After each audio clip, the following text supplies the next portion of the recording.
Sin City, A Dame to Kill For. I'm feeling a bit under the weather, so I hope you'll forgive a lack of a video intro and outro. Talking about this movie is hard without talking about both the first film and the man behind Sin City, Frank Miller. I have to admit, when the original Sin City came out, I joined most of the world in being stoked for it. The stunning and stylized visuals, the promise of using as many panels as possible as storyboards, literally bringing the comic to life, unlike any adaptation before. And yeah, the sex and violence that comes hand in hand with the film noir setting. So I loved the film when it first came out. But then Frank Miller happened. Or maybe I just got older. Or more likely, both. Frank Miller is a legend in the industry, and not without good cause. He's had career-defining runs on Daredevil and Batman. And Sin City, his loving nod to grim and gritty crime stories and film noir, became one of his best-known creator-owned works. But Miller, who's always seemed to have a bit of a gruff edge to him, in the last 10 years or so has gone full grumpy old man. This, coupled with a controversial, albeit meme-worthy, return to Batman, a horrible film adaptation of Will Eisner's The Spirit, and an explicitly hateful portrayal in the Middle East in Holy Terror, has burned a lot of bridges between Miller and comic readers. But even outside of all that, looking back on Sin City and even earlier parts of his oeuvre, Frank Miller's attitude towards women stand out like a sore thumb. Especially in Sin City, A Dame to Kill For.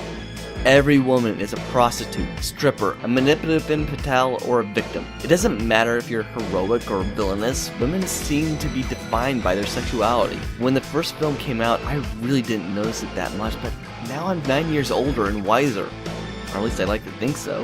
And if I had noticed, I would probably have laughed it off back then as being an homage to the women of classic film noir. But I've now seen some film noir. In reality, not every character is a smoking hot woman trying to use the hero for her own gain, or just a prize for him to win. And even if it was, it's 2014. You can do homages to the era without being a slave to it. Okay, so that out of my system, let's talk about the actual movie. In A Dame to Kill For, we return to the corrupt and crime-ridden Basin City. And much like the first film, it's actually more of a collection of stories rather than a single narrative. Just Another Saturday Night has Mickey Rourke return as fan-favorite Marv for this intro.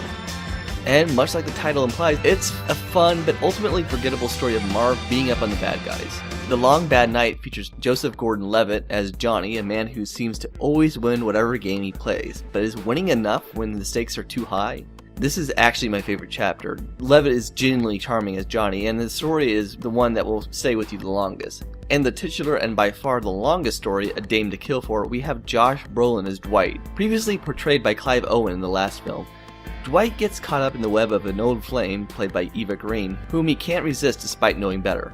Brolin handles Miller's occasionally clunky dialogue better than most, but to be honest, I think Owen did a better job in the role of Dwight. And later, when we see craggly-faced Brolin wearing Dwight's more stylish locks from the last film, I nearly bust a gut. Speaking of comical, Eva Green is terrible here. She's supposed to be this master of manipulative Black Widow, but whether it's green or direction from Miller and Robert Rodriguez, she is so unsubtle and so arch she comes across about as seductive as Bugs Bunny in drag. You've just made me a very rich woman. The final story is Nancy's last dance and has Jessica Alba return as Nancy Callahan. She's emotionally crippled from what happened to Bruce Willis's John Hartigan in the previous film, who returns as a vision as she becomes more deranged and obsessed with revenge on the powerful, uncorrupt Senator Rourke. This was easily one of the worst chapters. Alba tries her best, but really can't sell the transformation of Nancy from spiraling into depression to tough, vengeance-seeking badass. Though the script doesn't help here at all either. I mean, look at this. This looks like what I thought was cool and tough when I was 8. Leaving this chapter as the last one is like offering a sugar packet as your dessert. I will give Sin City 2 a bit of credit. The visuals still look great, and most of the acting, aside from the specific moments I noted, was generally solid, and Mickey Rourke, despite looking a bit older even though this is set chronologically earlier, still manages to steal the show whenever he's on screen. And really, nitpicking aside, A Dame to Kill For is really not that much worse of a film than the last one.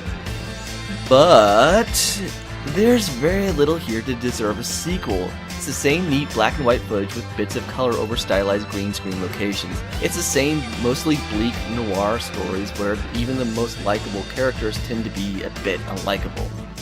But there's really nothing new here. If you're a super fan of the first Sin City, then I do think you'll find some enjoyment, but even then, it's going to feel like microwave leftovers. For everyone else, I say don't bother. Either rewatch the original or hunt down some genuine film noir. Sin is not in.